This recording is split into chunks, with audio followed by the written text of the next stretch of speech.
রস্য করে নবীর ঘরে আম্মা বেটিতে, ও গো মাই বেটিতে, কাহার আগে কে যাবে সে খোদার জান্নাতে, সে খোদার জান্নাতে।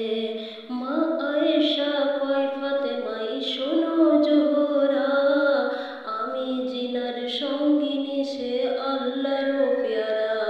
পিতা আমার আবু বকর প্রথম ইমানদার, সব বিবিদের